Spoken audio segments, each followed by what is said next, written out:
할렐루야. 아라비안 나이트에 보면 램프의 요정 지니가 나옵니다. 마술 램프를 문지르면 펑하고 나타나는 지니요. 무슨 소원을, 세 가지 소원을 들어주는 지니가 나옵니다.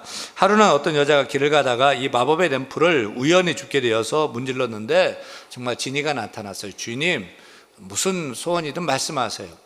그러자 깜짝 놀란 이 여자가 자기의 세 가지 소원을 들어줄 수 있는지를 묻습니다. 그랬더니 지니가 하는 말이, 주인님, 세 가지 소원은 동화책에서 나는 소리고 저는 딱 한 가지는 들어줄 수 있습니다. 말씀하십시오.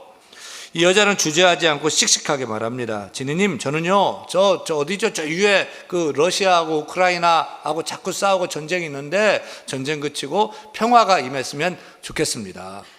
이 지도 좀 보세요. 우크라이나 옆에 폴란드가 있고 유럽에 수많은 나라가 있는데 푸틴이 핵전쟁을 일으키면 어떻게 합니까? 3차 대전 나는 거예요. 제발 러시아가 전쟁을 그치고 그 땅에 평화가 오도록 도와주세요. 진이는 뜻밖의 소원을 듣고 고심하며 러시아와 우크라이나를 둘러싼 동유럽의 지도를 꼼꼼히 천천히 오랫동안 보다가 고개를 설레설레 흔듭니다. 아이, 아가씨, 될 만한 소원을 얘기하세요. 푸틴 꼴통이에요. 누구 말도 안 들어요. 나토도 못하고 미국도 못하는데 내가 어떻게 현실 가능한 소원을 얘기하세요. 그러자 이 여자는 잠시 동안 생각이 잠기더니 다른 소원을 말합니다. 그럼요, 지금까지 저는 저에게 꼭 맞는 신랑감을 찾다가 찾지 못해서 결혼을 못했는데 지니님, 이런 남자가 있으면 꼭 만나게 해주세요. 사려가 깊으면서도 유머가 넘치고 요리는 기본이에요. 요리 잘해야 되고요. 집안 청소도 도맡아 하는 남자면 될 것 같아요. 게다가 돈 많고 키 크고 얼굴은 현빈이나 송중기 정도 흔한 얼굴이면 괜찮을 것 같아요. 또 친정 식구들에게 잘해주고요. 휴일에는 집에만 틀어박혀 하루 종일 스포츠 중계 보며 누워있는 것이 아니고 저를 재밌는 곳으로 데려다 줄 수 있는 그런 남자 좀 찾아주세요. 여자의 말을 들은 지니가 한숨을 푹 내쉬더니, 아까 그 지도 좀 다시 보십시다. 아무래도 동유럽에 평화를 가져오는 것이 더 쉬울 것 같군요. 이 얘기는 내 마음에 꼭 맞는 사람이요, 쓸만한 사람을 찾기가 어렵다는 거 아닙니까? 이 세상에 청춘 남녀들이 얼마나 많습니까? 그런데도 막상 결혼 대상자를 찾기가 참 어렵습니다. 집안이 좋으면 외모가 별로고, 생김새가 괜찮으면 성격이 별로고, 또 사람이 착하면 직업이 별로고, 이것저것 다 좋은데 믿음이 없고, 항상 이런 식이잖아요. 홍수가 나면 온통 물바다를 이루지만 정작 마실 물이 없지 않습니까? 우리가 사는 이 세상에 사람들이 넘쳐나지만 정작 쓸 사람을 찾을 때 쓸만한 사람 만나기가 어렵습니다. 우리 사회에 취업난이 갈수록 심해지고 있는데 직장을 찾는 구직자들은 한결같이 좋은 일자리가 턱없이 부족하다고 아우성입니다. 하지만 고용주들은 사람은 많은데 정작 쓸만한 사람이 없다고 하소연하지 않습니까? 그런데 하물며 거룩하시고 완전하신 하나님께서 하나님 마음에 꼭 맞는 사람, 하나님 생각에 꼭 드는 사람을 찾을 때는 어떨까요? 여러분, 어떤 사람이 하나님 쓰시기에 좋을까요? 적합할까요? 사람이 나를 붙들어 사용하기만 해도 내가 너무 기분 좋고 신나고 행복한데, 하나님께서 우리를 붙들어 사용하신다면 얼마나 감사, 감격, 행복할까요? 오늘 말씀은 우리가 하나님께 쓰임받는 그릇이 될 것을 말씀해 주고 있습니다. 다 같이 디모데후서 2장 20절, 21절, 20절 말씀 같이 읽겠습니다. 큰 집에는 금그릇과 은그릇뿐 아니라 나무그릇과 질그릇도 있어 귀하게 쓰는 것도 있고 천하게 쓰는 것도 있나니라고 말씀합니다. 큰 집에는 4가지 종류의 그릇이 있다. 금그릇, 은그릇, 나무그릇, 질그릇이 있다는 거죠. 그런데 여러분 집 찬장을 열어보세요. 4가지만 있습니까? 아니에요. 저희 집 찬장을 열어봐도 열어보니까 금그릇은 없고요, 은그릇 비스무리한 거 있고요, 또 녹그릇, 유리그릇, 플라스틱 그릇, 또 스텐 그릇, 또 코렐 그릇, 세트로 있어요. 국그릇, 밥그릇, 또 큰 접시, 작은 접시, 간장종지, 질그릇, 옹기로 만든 그릇, 또 컵도 가지가지 종류 있습니다. 커피잔, 녹차잔, 물 마시는 잔, 여러 가지 있어요. 그런데 이 많은 그릇 중에서 무슨 그릇이 귀하냐, 어떤 그릇이 천하냐 하는 것입니다. 우리는 자동적으로 금그릇, 은그릇이 귀하고 또 나무그릇 이것을 천하다고 생각합니다. 왜냐하면 우리의 판단의 기준은 돈이기 때문에 그렇습니다. 비싼 것은 귀하고 싼 것은 천하다라고 생각합니다. 그래서 많은 여성들은 명품, 비싼 값비싼 명품 그릇을 사는 것을 좋아하는 것을 봅니다. 그런데 오늘 성경에 보면 하나님은 귀한 그릇과 천한 그릇을 보는 관점이 우리와 다르다는 사실입니다. 우리는 비싼 것이 귀한 그릇이고 값이 싼 그릇은 천하다고 생각하는데 하나님은 그렇지 않습니다. 하나님이 귀히 여기시는 그릇은 비싼 그릇이 결코 아닙니다. 하나님이 쓰시기에 좋은 그릇이 귀한 그릇입니다. 하나님께 자주 쓰임받는 그릇이 귀한 그릇입니다. 아무리 금으로 만들었고 은으로 만들었어도 주인에게 자꾸 쓰임받지 못한다면 그것은 귀한 그릇이 아닙니다. 하지만 아무리 천한 그릇일지라도 주인이 자주 애용하는, 자주 사용하는 그릇이 귀한 그릇이라고 말씀하고 있습니다. 저희 집에도 그릇이 꽤 많거든요. 그런데 제 아내는 보면 항상 쓰는 그릇만 써요. 밥그릇도 쓰는 밥그릇만. 접시도 많은데 쓰는 접시만. 컵도 많은데 쓰는 컵만 항상 그렇게 쓰는 것을 봅니다. 우리 집 아이들이 이제 많이 컸어요. 큰애가 이제 군대 갔고, 둘째는 대학교 2학년이고, 또 막내는 고등학교 2학년입니다. 언제 그렇게 다 컸나 몰라요. 그런데 컵을 쓰는 걸 보면 어렸을 때 포스트라는 시리얼을 살 때 사은품으로 받았던 플라스틱 컵이요. 그 사자가 그려져 있고 기린, 코끼리 뭐 이렇게 그려져 있는 그 플라스틱 컵인데 다른 컵 안 써요. 지금도 그 컵만 쓰는 거예요. 제가 언젠가 이 컵 얘기를 애들이 이렇게 컵 얘기한다, 컵 쓴다라고 얘기를 했더니 권사님이 그 유럽 명품 컵 5개를 가져오셨어요. 이 컵은 같은 회사에서 만든 같은 모양, 같은 생김새인데 그림이 각각 달라요. 명품 브랜드거든요. 그래서 이제 제가 아이들 불러놓고 야, 권사님이 이렇게 선물해 주셨는데 이제 플라스틱 컵 쓰지 말고 각 하나 정해. 자기 컵 이제 정해. 그래가지고 다 가져갔어요. 그리고 그거 쓰기로 했어요. 그래서 저와 제 아내는 컵을 바꿨는데요. 여전히 우리 아이들은요, 그 시리얼 사은품 플라스틱 컵.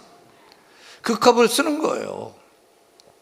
저희 집에 많은 컵들이 있지만 컵의 입장에서 볼 때 어떤 컵이 귀한 컵이라고 생각됩니까? 비록 시리얼 사은품 플라스틱 컵일지라도 애들이 자꾸 쓰는 그 컵.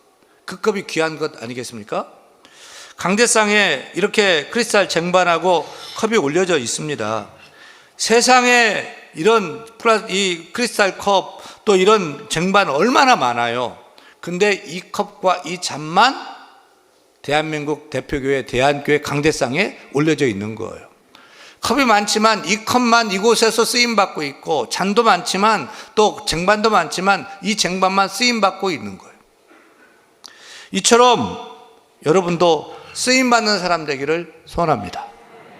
세상에 많은 사람들이 있고 대단한 사람도 많지만 저는 여러분이 하나님의 손에 들려서 자주 쓰임받는 사람 되기를 축원합니다.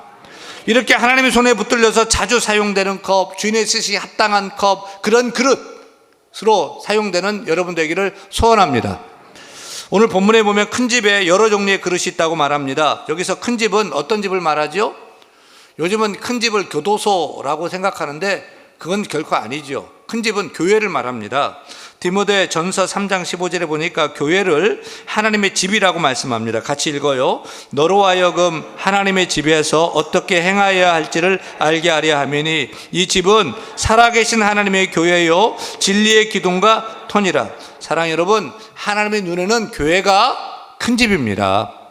세상에는 큰 집도 많고 큰 건물, 대단한 건물, 빌딩도 많아요. 롯데 잠실타워 가보셨습니까? 몇 층이죠? 123층이에요. 높이가 555m예요. 양천구에서 바라봐도 그 건물이 보여요. 빌딩이 엄청나게 큰 거예요. 또 우리 동네에도 뭐 60층이 넘는 건물들 뭐 즐비하지 않습니까? 엄청나게 큰 건물들이 많습니다. 하지만 하나님의 눈에는 교회가 하나님의 큰 집임을 깨닫기를 바랍니다. 여의도에 가면 국회의사당 그 넓은 땅에 우람하게 멋지게 세워져 있는 것도 봐요. 어제 우리 전도위원회, 새신자위원회가 초청주의를 마치고서 또 하나 되기 위해서 대통령이 살던 청와대를 다녀왔는데 여러분 다녀오셨습니까? 하나님의 눈에 볼 때 그 청와대가 또 국회의사당이, 또 이 용산 대통령실이 큰 집이라고 생각할까요? 아닙니다. 하나님의 은혜는 교회가 하나님의 큰 집입니다. 그렇다고 수만 명이 모이는 초대형의 교회만 큰 집으로 생각하지 않고, 지하실에 있는 개척교회도 하나님 보기에 큰 집이고요, 2층에 임대하고 있는 교회도 하나님 보기에는 제일 큰 집임을 깨닫기를 바랍니다. 우리는 교회 건물이 크고 작냐, 예산이 교회가 얼마나 되느냐, 교인 수가 많냐 적냐를 보고 교회가 크다 작다고 하는데, 우리 주님은 그렇지 않습니다. 주 예수 그리스도의 이름으로 세워진 모든 교회는 하나님 보시기에 큰 집인 것입니다. 따라서 우리는 내가 섬기는 교회가 하나님의 큰 집인 줄을 알고 교회를 귀히 여기고 사랑해야 할 줄로 믿습니다. 또한 우리가 하나님 보시기에 그 큰 집인 교회에서 쓰임받는 그릇이 된다는 것이 정말 큰 축복이고 가문의 영광쯤으로 알고서 우리가 충성하며 나가는 우리 모두가 다 될 수 있기를 간절히 소원합니다. 하나님의 큰 집인 교회에 금그릇, 은그릇, 나무그릇, 질그릇이 있다고 하는데, 금그릇은 누굽니까? 담임 목사일까요? 은그릇은 장로님들일까요? 또 안수 집사님, 권사님들, 나무그릇, 질그릇은 그냥 우리 평신도들, 서리 집사님들, 또 직분 없는 분들, 성도들일까요? 오늘 말씀의 핵심은 누가 금그릇이냐, 누가 은그릇이냐가 아니에요. 누가 주인에게 하나님께 붙들려서 자주 사용받는 사람이냐, 그런 그릇이냐, 그것이 귀하다는 것입니다. 여러분, 세계에서 가장 비싼 그릇이 뭔지 아십니까? 어떤 그릇인지 아십니까? 그 가치가 얼마나 될까요? 현존하는 가장 비싼 그릇 중에 유럽 르네상스 시대에 미켈란젤로의 제자인 베벤투스 첼리니가 만든 금세공품입니다. 그릇입니다. 그릇. 프랑스 왕의 식탁에 놓여져 있던 그릇입니다. 뭘 담았을까요? 저 그릇에다가. 잠깐 보여주세요. 저 조그만 종지 있죠? 그걸 뭘 담았을까요? 소금을 담았어요. 저 그릇 이름이 살리에나예요. 살리에나. 살리에나는 소금이라는 뜻이에요. 소금통이에요. 반대편 보세요. 또 성의 문을 열면 저기다 뭐 담았을까요? 후추 담았어요. 후추통이에요. 무슨 소금 후추 만드는데 금과 보석으로 그렇게 만들었을까? 한탄도 나오는데, 소금을 넣었던 이 소금통, 소금 그릇의 가치가 얼마나 될까요? 무려 1,000억 원 가까이 되는 거예요. 소금통, 후추통이 1,000억 원이 되는 거예요. 이렇게 값비싼 그릇이라 오스트리아 빈 박물관에 거의 간직돼 있어요. 그런데 오늘 성경 말씀 메시지는 그렇게 값비싼 소금 그릇이 금으로 보석으로 만들어졌다 해도 그런 박물관에 놓여있는 쓰임받지 못하는 그런 그릇보다는 차라리 강대상에 올려 쓰임받는 이 컵이 훨씬 더 귀하다고 말씀하고 있는 거예요. 요즘 사람들이 금수저, 흑수저 타령을 합니다. 태어나 보니까 좋은 부모 만나서 금수저를 입에 물고 태어난 사람이 있고, 태어나 보니까 가난하고 그냥 못난 그 부모님 만나서 흑수저로 물고 태어났다. 그래서 아무리 해도 안 된다, 출발선이 다르다라면서 한탄하고 원망하고 절망하고 세상을 원망하는 친구들이 있습니다. 그런데 여러분, 이제는 금수저, 흑수저 타령하지 마십시다. 금수저, 금그릇이면 뭐합니까? 쓰임받지 못하고 찬장에 진열되어 있다면 자주 쓰임받는 흑수저, 또 나무그릇, 질그릇만 못한 것이 아닙니까? 저는요, 정말로 하나님께 붙들려 사용되기를 원하지, 제가 금그릇, 은그릇 되기를 결코 원치 않습니다. 그냥 진열되어 사용하지 않는 금그릇보다도 차라리 자주 사용돼서 닳고 깨지더라도 그런 나무그릇, 질그릇, 흑수저도 땡큐 소마치입니다. 무엇보다 별 볼 일 없는 그릇 같은 우리 인생 가운데 예수 그리스도, 참보배 대신 예수 그리스도가 담겨져 있는 줄로 믿습니다. 베벤투스 첼리니는 그 금과 보석으로 만든 그 그릇에 소금 담았는데, 우리는 보잘것없지만 이 깨진 그릇 같은 질그릇 같은 우리 가운데 예수 그리스도가 담겨져 있음을 깨닫고 우리가 그것보다 훨씬 더 가치 있고 더 귀한 존재임을 깨달아야 할 줄로 믿습니다. 지난 수요일 목요일에 제가 제주도를 잠깐 다녀왔습니다. 저희 교회가 속한 서강로에 제주도에 있는 교회가 있어요. 그 교회에서 장로님을 임직하는 임직식이 있었습니다. 그래서 우리 교회 부목사님이셨던 박성천 목사님이 참다운 교회, 제주도 서귀포 참다운 교회를 목회하시는데 장로 세우는 임직식이 있으니까 제가 시찰장이거든요. 노예에 동서남북 나눠가지고 각각 지역을 나눠서 교회를 관리하게 합니다. 돌보게 합니다. 그 시찰장이라 시찰장님 오셔서 축사해 주십시오라고 부탁을 해요. 근데 제가 이 캘린더를 보니까 수요일날 저녁에 임직식을 하고 목요일날 와야 되는데 목요일날 신대원 수업이 있잖아요. 그래서 어려울 것 같아요 라고 거절을 했어요. 그랬더니 적지 않게 실망을 하는 눈치예요. 그래서 너무 미안하잖아요. 또 생각해 보니까 제가 시찰장인데 마땅히 가야 되는데 제 일 때문에 못 간다고 하니까 이것도 안 되겠고, 또 큰 집에서 기둥 같은 장로를 세운다는데 그 시찰장으로 오라는데 이거 안 될 것 같아요. 그래서 다시 가겠다고 했어요. 그리고 신대원 수업은 온라인 강의로 업로드 해놓고 듣도록 그렇게 해놨습니다. 수요일 저녁 예배 때 가보니까 장로님 딱 한 분 임직하는 거예요. 안수집사도 없고 권사도 없고 장로님 한 분만을 위한 임직식인데, 서울에서 현직 우리 노회장님 가시고 또 전직 진경 노회장 둘, 우리 이광호 목사님 또 저 해가지고 셋이 제주도까지 비행기 타고 또 서귀포까지 또 막 비행기 또 막 차 타고 가가지고 임직식을 했어요. 그런데 이번 임직식에서 인상 깊었던 것은 모든 그 순서가 다 끝나고 마지막에 그 장로님이 나와서 답사하는 시간이었습니다. 권사님과 함께 교회 앞에 나와서 답사를 하는데 자격 없는 사람이라 한사코 장로 임직 안 받겠다고 했는데 이렇게 목사님과 성도들의 사랑에 강권에 못 이겨서 임직을 받게 되었습니다. 너무 부족해서 두렵다는 것입니다. 근데 알고 보니까 이 장로님이 참다운 교회가 세워지는 일에 있어서 큰 힘이 되었던 그런 분이더라고요. 교회가 어려움을 당해서 쪼개지는 일이 있었어요. 근데 그 부부가 딱 그 사건 전주일에 등록을 했던 거예요. 등록하고 그 다음 주일에 사건이 터진 거예요. 꽤 큰 사건이었거든요. 난리가 났는데 목사님은 당연히 이 부부가 새신자니까 교회를 떠날 거라고 생각했어요. 근데 떠나지 않고 자리를 지켰던 거예요. 그 집사님과 그 권사님은 분명히 하나님께서 교회에 보낸 것은 한 뜻이 있을 것이다 라고 생각하고 그 어려울 때, 그 소용돌이 있을 때 교회를 지켰어요. 그리고 결국 안수 집사님들 세력에 의해서 목사님과 성도들이 쫓겨나게 되는데 길거리로 쫓겨났어요. 주일날 예배를 드려야 되는데 예배 드릴 데가 없어서 비닐하우스에서 예배를 드려야만 했어요.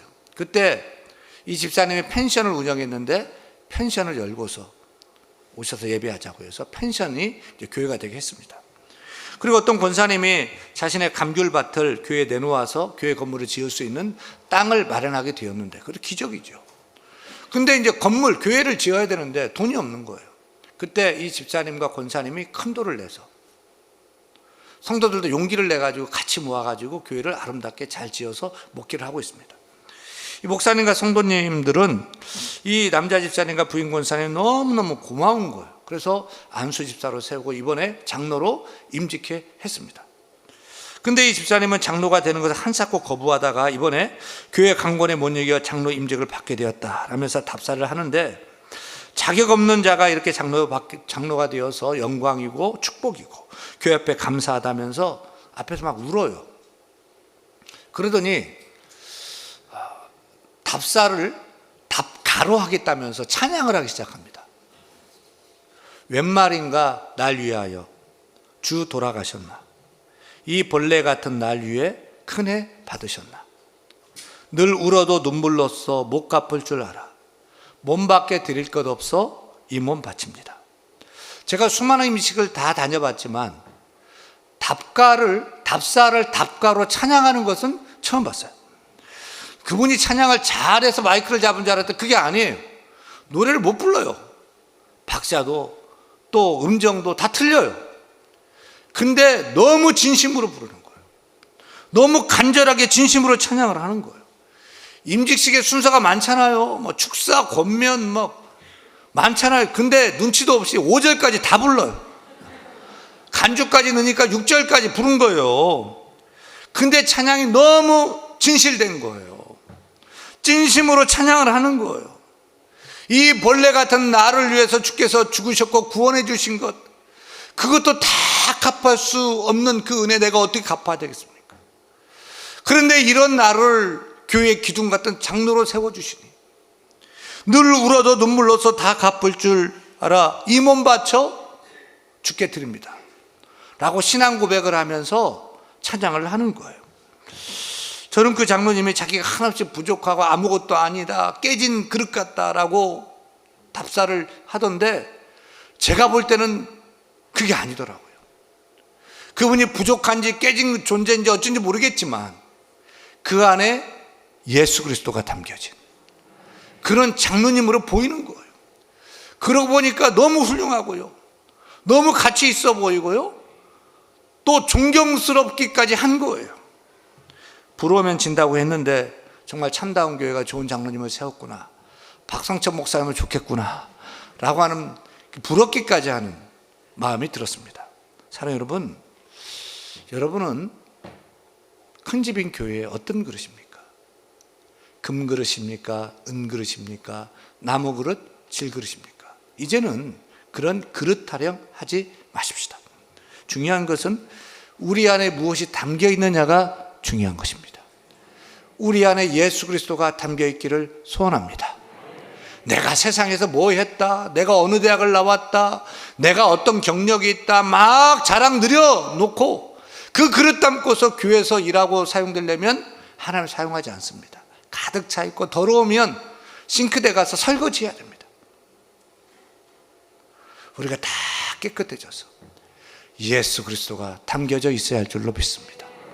예수 그리스도의 은혜가 우리 그릇 가운데 흘러 넘쳐야 할 줄로 믿습니다. 우리 가운데 예수가 흘러 넘치면 나무 그릇인들 질 그릇인들 어떻겠습니까? 내가 돋보이는 것이 아니라 예수 그리스도가 빛나고 예수 그리스도가 보여지고 내 안에 예수 그리스도가 맛보아 사람들이 알게 하는 그런 그릇으로 우리가 사용돼야 할 줄로 믿습니다. 나 같은 것이 주의 손에 붙들려서 주의 큰 집인 교회를 위해서 쓰임받는 그릇이 될 수 있다면 이 얼마나 기쁘고 감사한 일이 아니겠습니까? 그런데 주께서 쓰시겠다고 하고 교회에서 함께 일하자고 할 때 난 못해요, 난 바빠요, 나중에 할게요. 이 말은 난 비싼 몸이에요, 이런 뜻이에요. 사랑하는 여러분, 큰 집 일을 잘해야 돼요. 큰 집 일을 열심히 할 때 작은 집 일, 회사 일도, 직장 일도, 가정 일도, 학교 일도 주께서 복을 주실 줄로 믿습니다. 크게 사용할 줄로 믿습니다.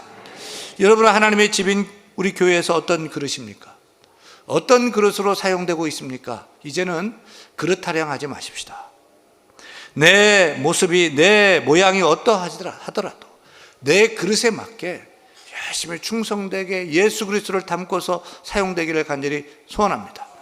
금 그릇이면 금 그릇답게, 은 그릇이면 은 그릇답게, 나무 그릇, 질 그릇이면 그 그릇답게 예수님 담고서 열심히 충성하며 나아갈 때 이 큰 집에서 귀하면 하나님이 더 크게 여러분 붙들어서 놀라운 일도 감당해야 될 줄로 믿습니다. 그렇게 하나님의 손에 붙들려서 자주 끝까지 오래도록 쓰임받는 그릇 될 수 있기를 우리 주 예수 그리스도로 간절히 축원합니다. 축원합니다.